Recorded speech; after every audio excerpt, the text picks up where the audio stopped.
Apa kabar pemirsa? Berita terkini telah kami rangkum dalam sepekan bersama saya Dimas Aditya dan rekan saya Lutfia Rizky. Inilah lensa informasi Newsweek selengkapnya.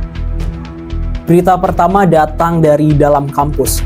Jumat 6 Juni 2025, UGJ sukses rayakan Idul Adha 1446 Hijriah dengan penyembelihan 5 ekor sapi dan 22 ekor kambing di halaman kampus utama. Kegiatan diikuti Sivitas Akademika, daging kurban dibagikan ke masyarakat sekitar, mustahik, desa binaan, yayasan, panti asuhan, dan Sivitas UGJ sebagai wujud kepedulian sosial kampus. Universitas Swadaya Gunung Jati atau UGJ memperingati Idul Adha 1446 Hijriah dengan sholat Idul Adha dan penyembelihan 5 ekor sapi serta 22 ekor kambing di kampus utama Jumat 6 Juni 2025. Daging kurban dikemas dalam 1440 paket dan dibagikan kepada masyarakat sekitar, mustahik, desa binaan, yayasan, panti asuhan, serta Sivitas Akademika UGJ sebagai bentuk kepedulian sosial. Ketua Yayasan Profesor Mukarto Siswoyo menegaskan bahwa Idul Adha adalah simbol kesalehan sosial dan semangat pengorbanan yang juga harus tercermin dalam kemajuan kampus dan mahasiswa. UGJ juga merayakan pencapaian akreditasi unggul dari Badan Akreditasi Nasional Perguruan Tinggi, prestasi tertinggi mutu pendidikan tinggi di Indonesia.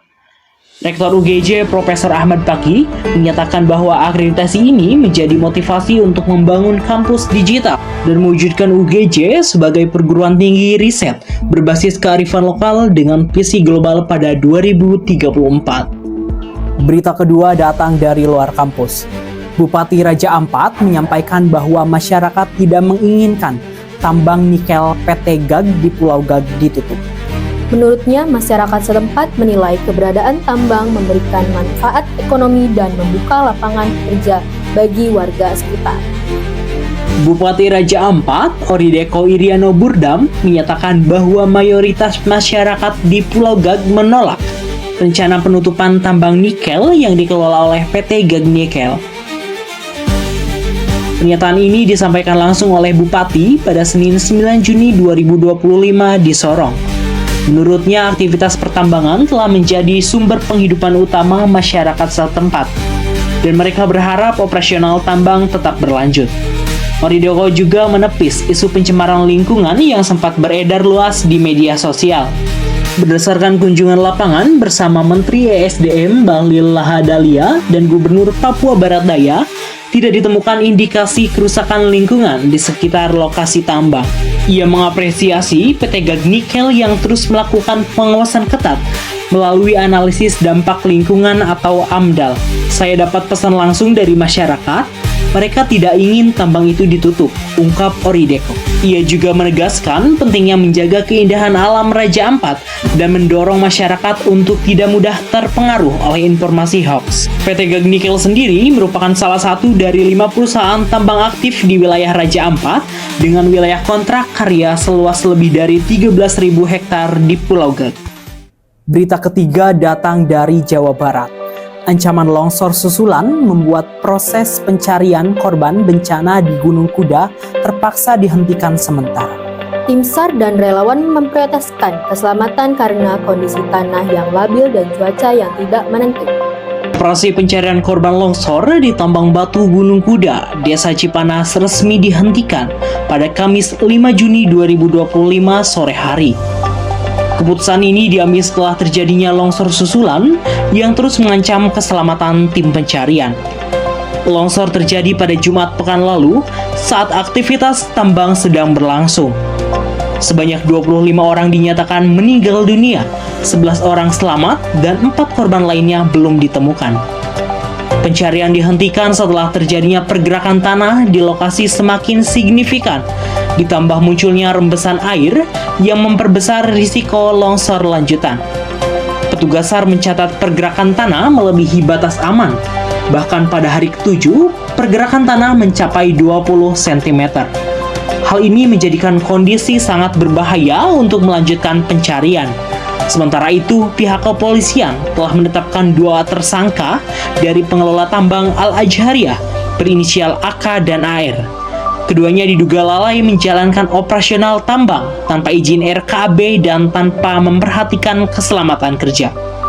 Kepala BPBD Jawa Barat menyampaikan duka mendalam atas tragedi ini dan berkomitmen memperkuat mitigasi bencana di masa mendatang. Berita keempat datang dari dunia pendidikan. Menteri Pendidikan menanggapi polemik jam masuk sekolah di Jawa Barat dan meminta semua pihak mengikuti aturan yang telah ditetapkan oleh kementerian. Sementara itu, Deddy Mulyadi mengklarifikasi bahwa usulan masuk sekolah jam 6 pagi bukan kebijakan wajib dan menegaskan bahwa pekerjaan rumah atau PR bagi siswa sebaiknya dihapuskan. Polemik jam masuk sekolah di Jawa Barat mencuat setelah Gubernur Deddy Mulyadi menginstruksikan sekolah dimulai pukul 6 waktu Indonesia Barat dan penerapan jam malam bagi pelajar. Menteri Pendidikan Dasar dan Menengah, Abdul Mukhti menegaskan agar pemerintah daerah mematuhi aturan kementerian yang mengatur durasi belajar 8 jam per hari agar kebijakan daerah selaras dengan peraturan nasional.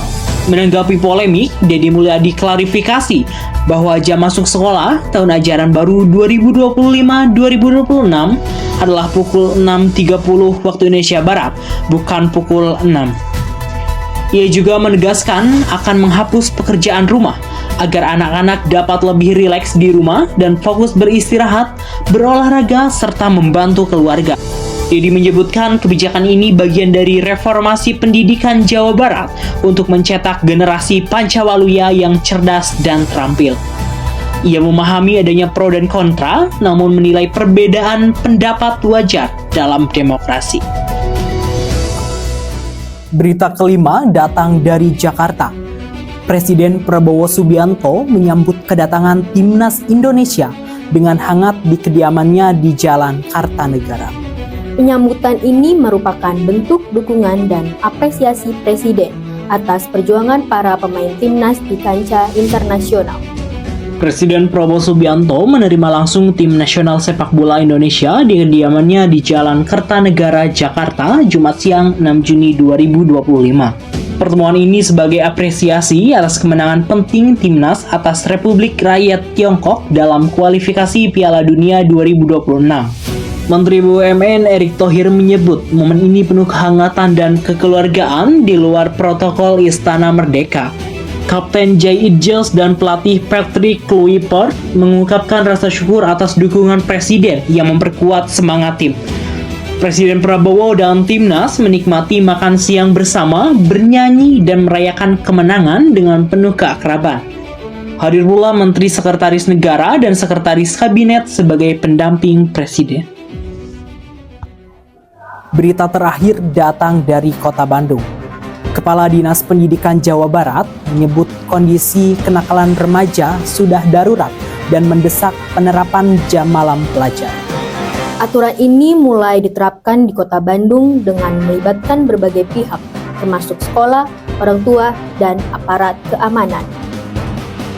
Pemerintah Provinsi Jawa Barat mulai menerapkan jam malam bagi pelajar, yakni larangan berkeliaran di luar rumah antara pukul 21.00 hingga 04.00 waktu Indonesia Barat. Kepala Dinas Pendidikan Jawa Barat, Purwanto, menyatakan kondisi pelajar sudah darurat dan meminta semua pihak, orang tua, RT RW, aparat keamanan bekerja sama untuk sukseskan kebijakan ini. Di Bandung, petugas gabungan polisi dan Satpol PP rutin patroli malam, mengedukasi pelajar dan orang tua agar anak-anak pulang sebelum jam 9 malam. Pelanggar akan dikenai sanksi, termasuk pemanggilan orang tua. Kebijakan jam malam ini mulai diberlakukan sejak 2 Juni 2025 sebagai bagian dari upaya menciptakan generasi Pancawaluya Jawa Barat yang lebih disiplin dan sehat. Baik pemirsa, berita tadi sekaligus menutup perjumpaan kita pada hari ini. Tetap ikuti terus lensa informasi Newsweek selanjutnya.